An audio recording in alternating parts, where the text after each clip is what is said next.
ఈ సినిమాని ఇంత పెద్ద హిట్ చేసిన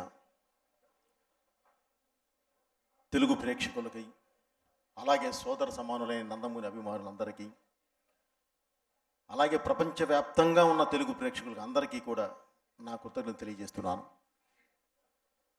ముందుగా ఈ సినిమా గురించి మాట్లాడాలి అంటే, ఈ సినిమాని తీసి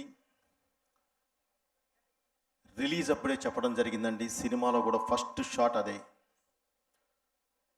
విశ్వవిఖ్యాత నట సార్వభౌమ డాక్టర్ ఎన్టీ రామారావు గారి వారికి ఈ సినిమాని అంకితం చేస్తూ మొదలుపెట్టాము. ఆయన ఆశీస్సులతోనే ఈరోజు ఈ సినిమా 10 years నిలబడి ఆడింది.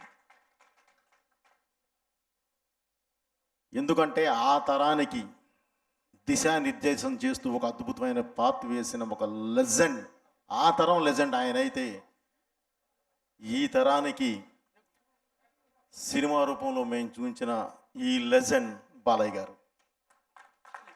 అలాగే లెజెండ్ అని టైటిల్ పెట్టడం కాదండి, ఆ పెట్టడంతో పాటు ఒక లెజెండరీ సినిమా మీ ముందుకు తీసుకొచ్చినందుకు ఒక దర్శకుడిగా నిజంగా నేను గర్వంగా ఫీల్ అవుతున్నాను. అలాగే లెజెండ్ అంటేనే చరిత్ర సృష్టించేవాడు, అలాగే చరిత్రను తిరగ రాసేవాడు. ఈ సినిమా అదే చేసిందండి. ఒక అద్భుతమైన చరిత్ర సృష్టి, 10 సంవత్సరాలు ఆడి ఒక అద్భుతమైన 3 years ఆడి ఒక అద్భుతమైన చరిత్ర సృష్టించింది. అలాగే ఒక సరికొత్త రికార్డు క్రియేట్ చేసిందండి. ఎందుకంటే 3 వారాల పాటు సినిమా థియేటర్లో ఆడితే చాలు అనుకునే రోజుల్లో 3 సంవత్సరాల పాటు ఒక థియేటర్లో ఆడటం అనేది నాటి జోకండి. అది ఎలా పడితే అలా సాధ్యమయ్యేది కాదు. దానికి ప్రేక్షక ఆదరణ కావాలి, పెద్దల ఆశీర్వాదం కావాలి, దేవుడి దయ ఉండాలి, మా కష్టం ఉండాలి. ఇవన్నీ కలిసి ఈరోజు 10 years అయినా సరే, ఈరోజు రేపు రిలీజ్ అవుతుంది, ఈరోజు ప్రీ రిలీజ్ ఈవెంట్కి వచ్చామా అలా ఉంది సినిమా. అలాగే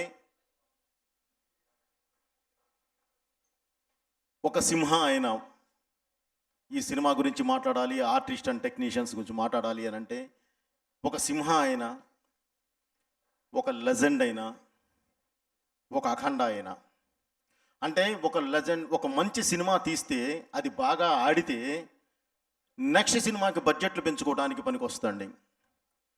అలాగే ఇంకొక రకం కూడా ఉందండి. ఒక మంచి సినిమా తీసి అది బాగా ఆడితే బాధ్యత పెంచుద్దండి.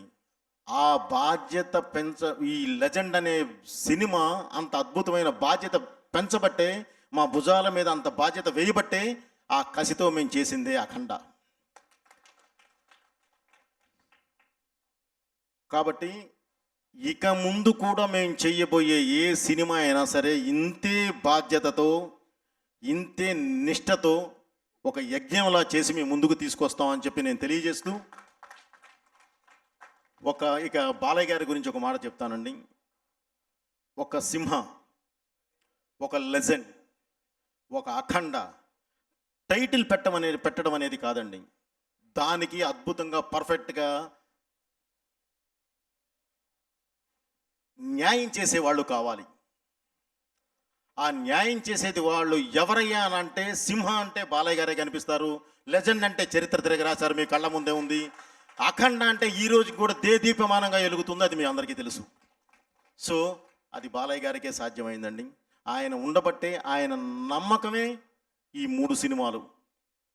అంతే తప్ప ఎవరో నన్ను ఇది చేస్తూ ఉంటే నేను చేయలేను అంతగా. సో ఆయన నమ్మకమే ఈ 3 సినిమాలు. థ్యాంక్ యూ బాబు. మన రిలేషన్ ఎప్పుడు ఇలానే ఉండాలి, ఇలానే ముందుకు వెళ్ళాలి. మనం చేసే ప్రతి సినిమా ప్రేక్షకుల ముందు తీసుకొచ్చి ఇలానే ప్రతి సంవత్సరాలు మనం జరుపుకోవాలి. సింహ త్వరలో 15వ సంవత్సరం నిండుతుంది బాబు.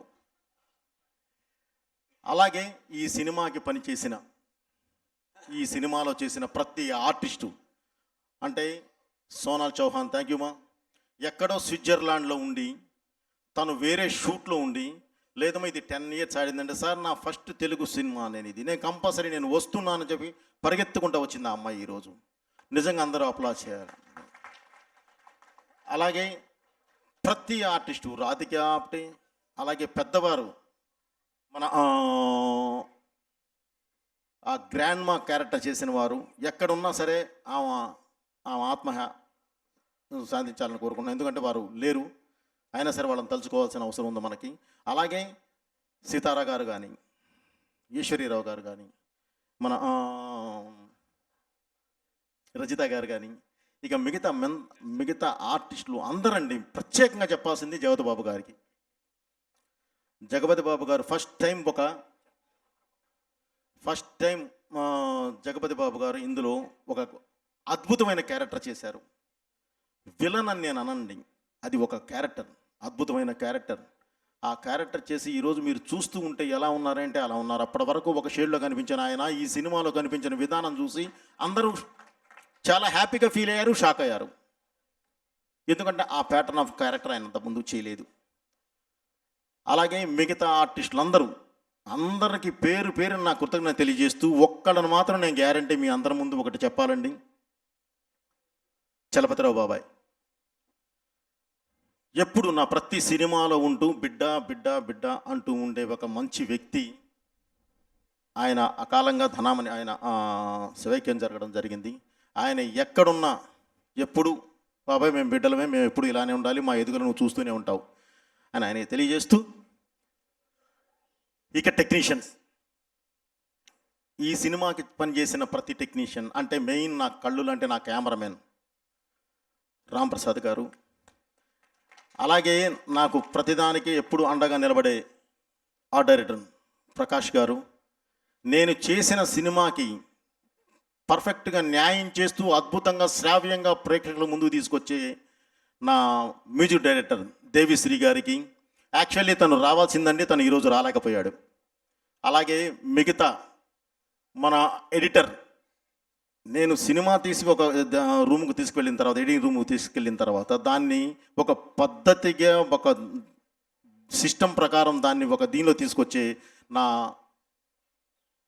ఎడిటర్ చంటి గారికి, అలాగే మన తమ్మిరాజు గారికి, అలాగే ఈ మేనేజర్స్, నా దీనికి పనిచేసిన ప్రతి మేనేజర్కి, నా డిపార్ట్మెంట్ డైరెక్షన్ డిపార్ట్మెంట్ అందరికీ కూడా, ఈ సినిమాలో పనిచేసిన ప్రతి ఒక్కరికి పేరు నా కృతజ్ఞత తెలియజేస్తూ, ఇక నేను మాట్లాడాల్సింది నా ప్రొడ్యూసర్స్. సినిమా తీయటం అంటే ఆషామాషి కాదండి, దాన్ని ఎంతో నిష్టతో నియమంతో చేయాలి. ఆ చేసే ప్రాసెస్లో మేము సెకండ్ సినిమా కాబట్టి చాలా గట్టిగా వెళతాం. ఆ వెళ్ళేదానికి నాకు కావాల్సింది, నేను చూసినదైనా గ్లాస్ వాళ్ళదే, గ్యారంటీ వాళ్ళు గట్టిగా నిలబడాలి. అలా గట్టిగా నిలబడిన వాళ్ళే నా 14 రీల్స్ అండ్ వారాహి చలనచిత్రం. 14 రీల్స్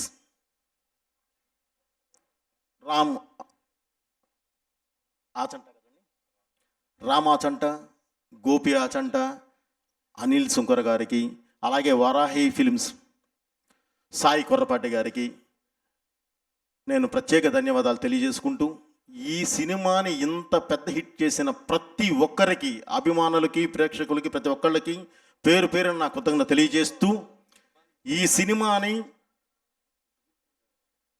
మళ్ళీ రేపు 30వ తారీఖు అంటే ఎల్లుండండి 30వ తారీఖు రిలీజ్ చేస్తున్నాము.